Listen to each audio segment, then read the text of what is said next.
Le mouridisme, une confrérie soufie au cœur de l'identité sénégalaise.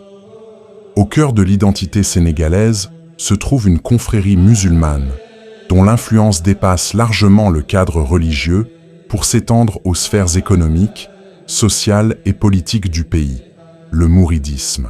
Cette confrérie soufie, fondée à la fin du XIXe siècle par Cheikh Ahmadou Bamba, constitue aujourd'hui l'une des forces spirituelles et sociales les plus importantes d'Afrique de l'Ouest.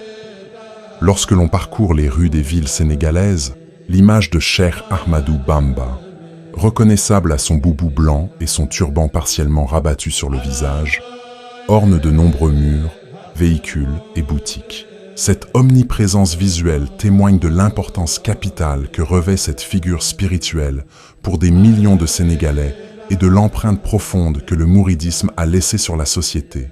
Le mouridisme est la deuxième confrérie soufie à s'être implantée au Sénégal après la Tijaniya. Née dans un contexte de colonisation française, cette voie spirituelle s'est développée comme une réponse à la fois religieuse et culturelle aux bouleversements sociaux de l'époque. En proposant une interprétation de l'islam adaptée aux réalités locales et en valorisant le travail comme forme d'adoration, Cheikh Ahmadou Bamba a créé un mouvement qui a profondément transformé la société sénégalaise. Aujourd'hui, le mouridisme compte plusieurs millions d'adeptes, principalement au Sénégal et en Gambie, mais également au sein de la diaspora sénégalaise à travers le monde. Chaque année, le Grand Magal de Touba, qui commémore le départ en exil du fondateur en 1895, rassemble plus d'1 million de fidèles dans la ville sainte de Touba, devenue la deuxième ville du Sénégal et le centre spirituel de la confrérie. L'influence du mouridisme s'étend bien au-delà de la sphère religieuse. Sur le plan économique, les réseaux commerciaux mourides sont présents dans de nombreux secteurs, de l'agriculture à l'import-export, en passant par le commerce informel. Sur le plan politique, les califes généraux, descendants directs du fondateur, exercent une influence considérable, au point que leur soutien est souvent recherché par les candidats aux élections présidentielles. Cette vidéo se propose d'explorer les multiples facettes du mouridisme, de ses origines historiques à son organisation actuelle, en passant par ses principes fondamentaux, ses pratiques religieuses et son influence sur la société sénégalaise et internationale. Nous verrons comment cette confrérie a su s'adapter aux défis de la modernité tout en préservant ses valeurs essentielles et comment elle continue à façonner l'identité sénégalaise contemporaine. Le mouridisme est né dans un contexte historique particulièrement troublé pour le Sénégal et l'Afrique de l'Ouest. À la fin du XIXe siècle, la colonisation française s'intensifiait dans la région, bouleversant profondément les structures sociales, politiques et religieuses traditionnelles. Cette période marquait la fin des royaumes wolofs et l'imposition d'un nouvel ordre colonial qui remettait en question les fondements mêmes de la société sénégalaise. C'est dans ce climat de choc culturel et social que le mouridisme a émergé, offrant aux populations locales un cadre spirituel et identitaire permettant de faire face aux défis de la colonisation.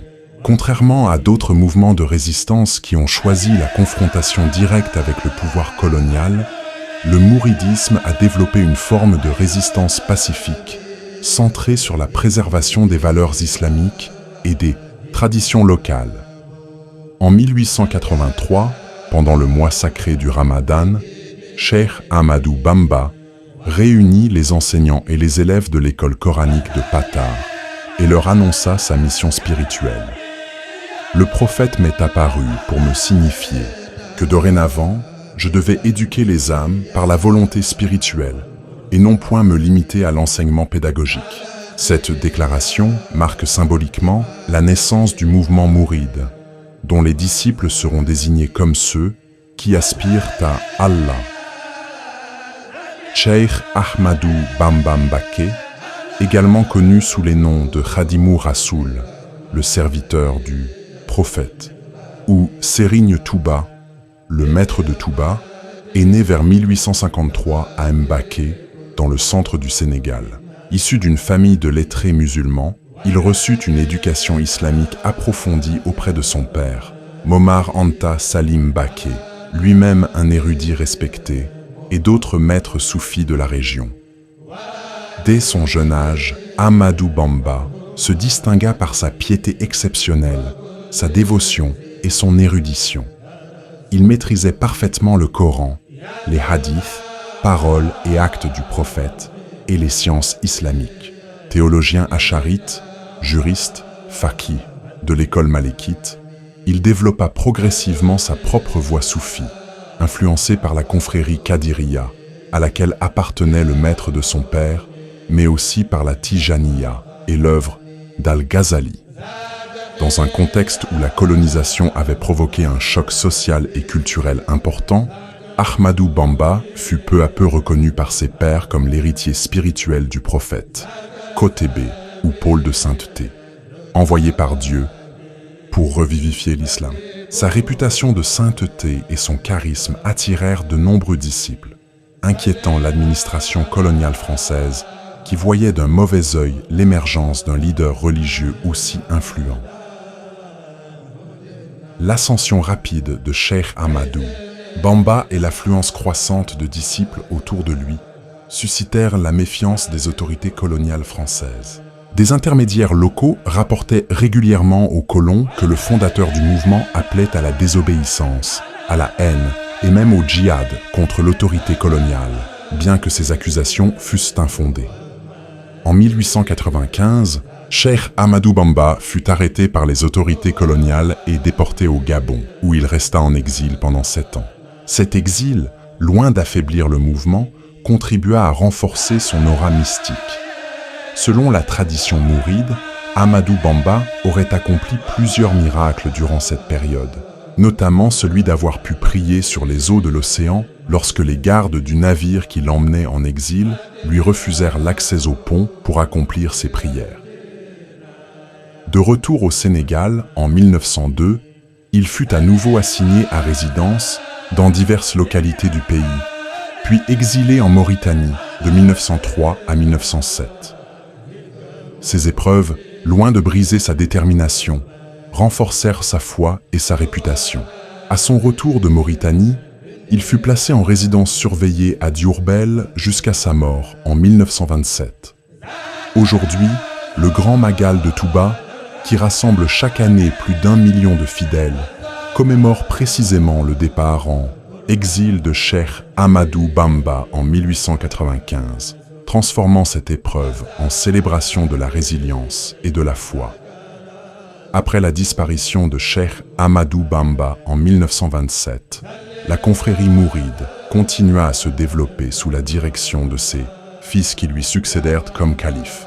Le premier d'entre eux, Cheikh Mouhamadou Moustapha Mbaké, 1888-1945, consolida l'organisation de la confrérie et lança le projet de construction de la grande mosquée de Touba, ainsi que du chemin de fer reliant cette ville au reste du pays. Son successeur, Cheikh Mouhamadou Fadel Mbaké, 1888-1968, acheva la construction de la mosquée centrale de Touba et institutionnalisa le Grand Magal, qui devint progressivement le plus important pèlerinage religieux d'Afrique de l'Ouest.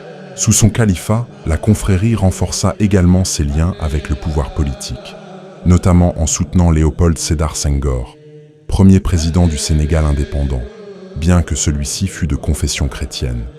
Le troisième, calife, Cheikh Abdoul Ahad Mbaké, 1914-1989, présida au développement spectaculaire de la ville de Touba, qui devint progressivement la deuxième ville du Sénégal. Son influence politique était telle qu'il soutint vigoureusement Abdou Diouf lors de l'élection présidentielle de 1988. Sous les califats suivants, la confrérie continua à étendre son influence, tant au Sénégal qu'à l'international, avec le développement de Dahiras, association de disciples, dans les grandes villes sénégalaises et dans les pays d'émigration. Serigne Saliou Mbaké, 1915-2007, cinquième calife, était connu comme le plus grand producteur agricole du Sénégal, exploitant un domaine de 45 000 hectares à Kelkom. Depuis la disparition du fondateur, 8 califes se sont succédés. À la tête de la confrérie mouride, tout descendant direct de Cheikh Ahmadou Bamba, Cheikh Mouhamadou Moustapha Mbaké, 1927-1945. Premier fils et successeur direct de Cheikh Ahmadou Bamba, il initia la construction de la grande mosquée de Touba. Cheikh Mouhamadou Fadel Mbaké, 1945-1968. Il acheva la construction de la mosquée et institutionnalisa le Grand Magal de Touba. Cheikh Abdul Ahad Mbaké, 1968-1989. Son califat fut marqué par le développement prodigieux de la ville de Touba. Cheikh Abdou Kadre Mbaké, 1989-1990. Son califat fut bref, mais contribua à la continuité de l'œuvre de ses prédécesseurs. Cheikh Saliou Mbaké, 1990-2007.